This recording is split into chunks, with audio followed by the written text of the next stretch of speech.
Hello friends, welcome to Finance MCQ channel. I am CMA Akula Sridhar. Friends, in this channel we are covering the technical syllabus, that is paper 2 of general syllabus.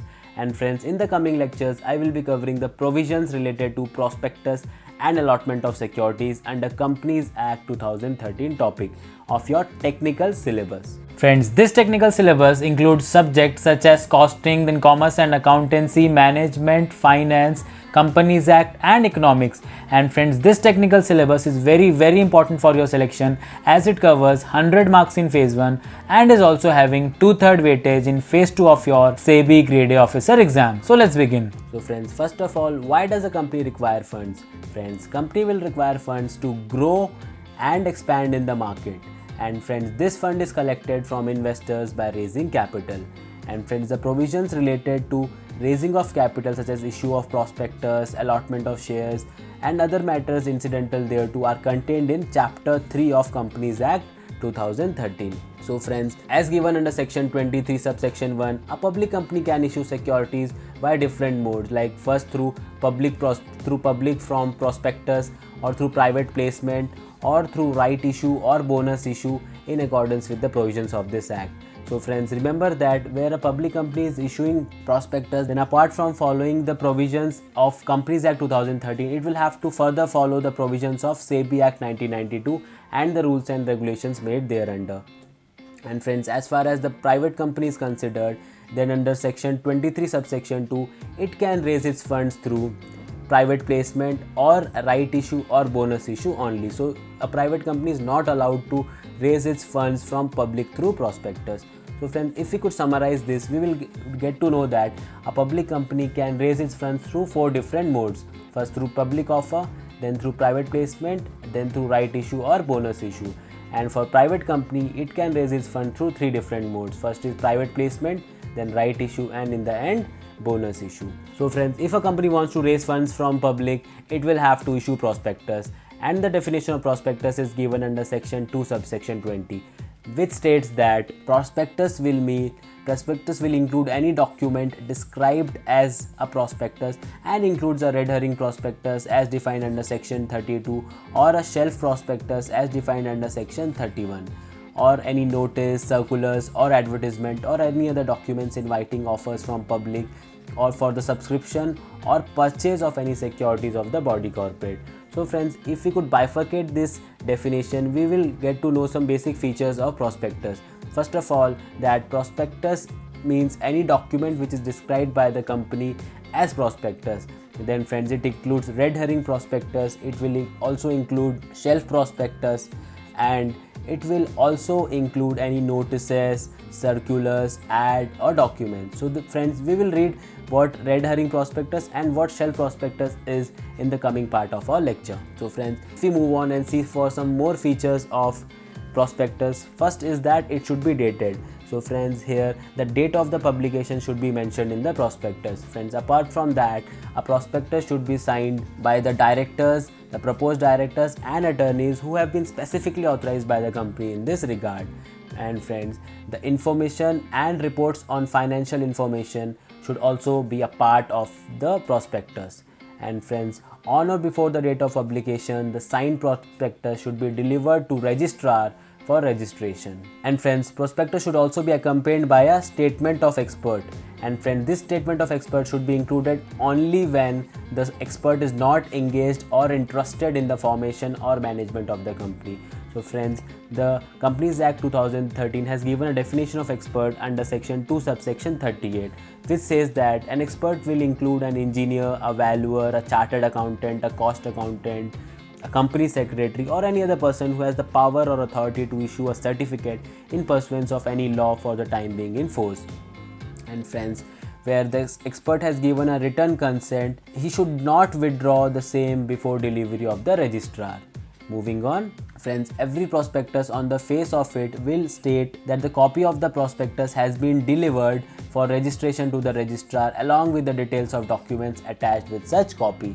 And friends, it will also make a declaration that the compliance of the provision of Companies Act and Securities Contract Regulation Act 1956 and SEBI Act 1922 have been followed by the company. Further, the prospectus should be issued within 90 days of delivering the same to the registrar for registration. So friends, remember that once a prospectus is registered by the registrar, it has to be the company has to issue within 90 days. Moving on, and friends, if there is any default, the company shall be punishable with a fine which shall not be less than 50,000 rupees, and maximum the fine will be 3 lakh rupees. And if every person who is knowingly a party to the issue of such prospectus shall be punishable with imprisonment for a term which may be extended to 3 years. And as far as fine is considered, the minimum fine is 50,000 and the maximum fine is 3 lakh rupees. So friends, the fine would be same in case of the company and person, but in case of person there is an additional punishment of imprisonment which can be extended up to 3 years. Moving on, friends, remember that the public offer of a securities is to be made in dematerialized form. So friends, as per section 29 subsection 1, which states that every company making public offer shall issue the securities only in dematerialized form as per the provisions of Depositories Act 1996. So friends, dematerialization means replacing physical records or certificates with a paperless computerized system. So friends, here securities will be issued in electronic form.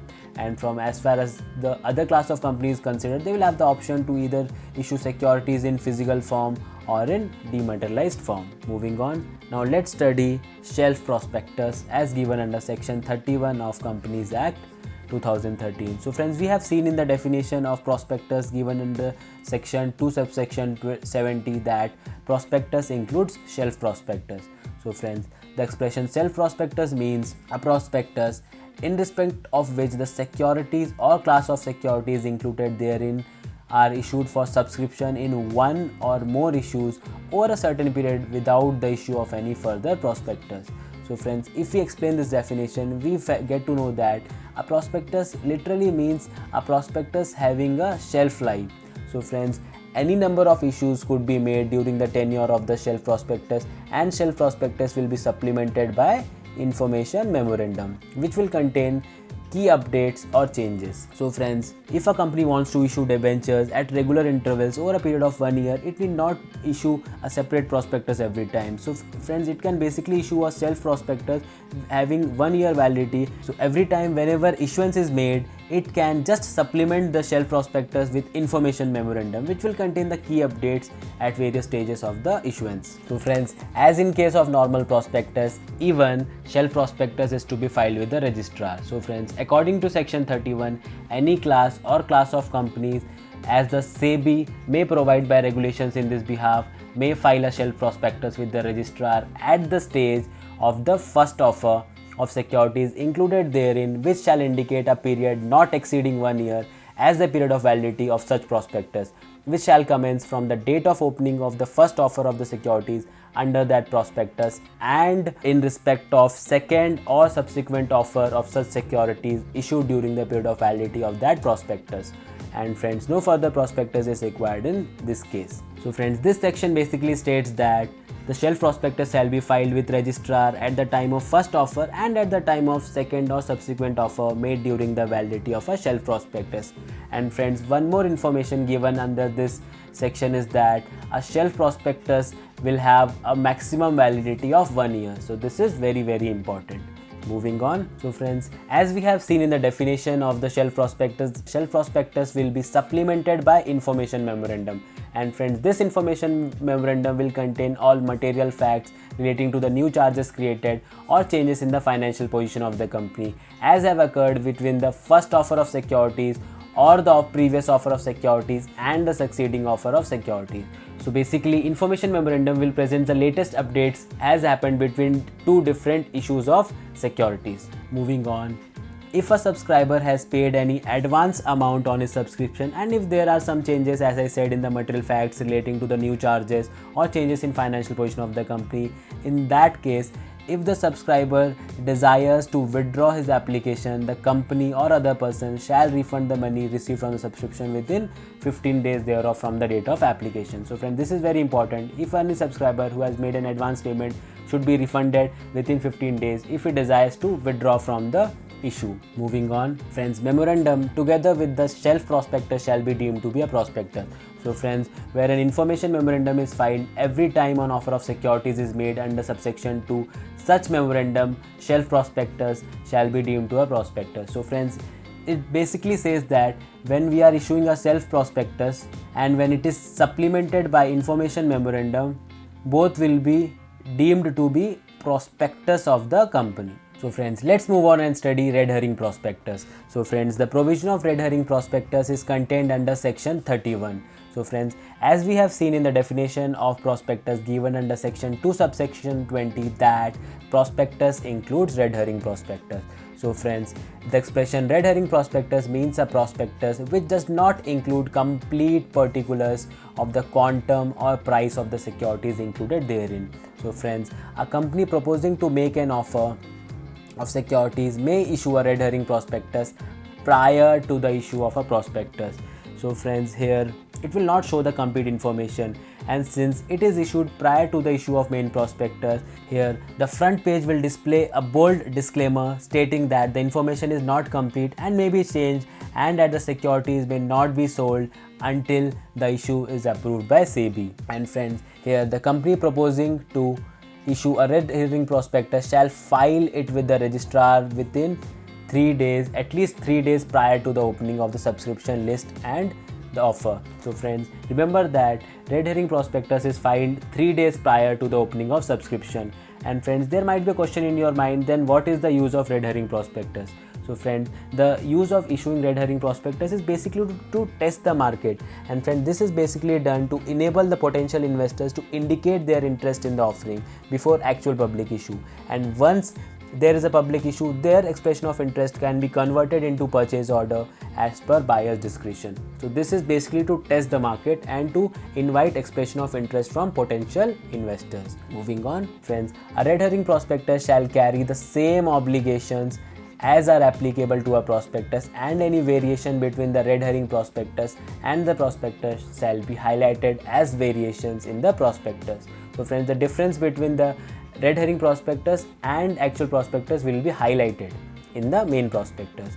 Moving on, friends, once the offer is closed, the prospectus stating therein the total capital raised, whether by way of debt or share capital, and the closing price of the securities and any other details which are not included in the red herring prospectus shall be filed with registrar as well as Securities and Exchange Board. So friends, with this we finished the basics of prospectus, where we went through the various modes of raising capital, we went through the contents of prospectus, we also studied what is shelf prospectus and red herring prospectus. Friends, for more practice of MCQs on this topic, please visit financemcq.in, where the entire SEBI grade exam technical syllabus is covered in MCQ format.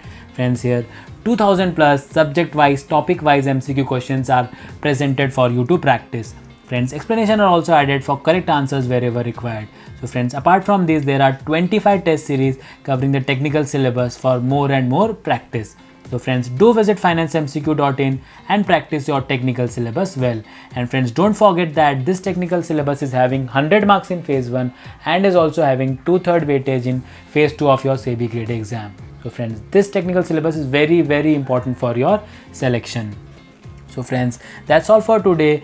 We will go through some more insight into the topic tomorrow. Till then, thank you very much for watching. Take care and goodbye. And don't forget to like, share and subscribe.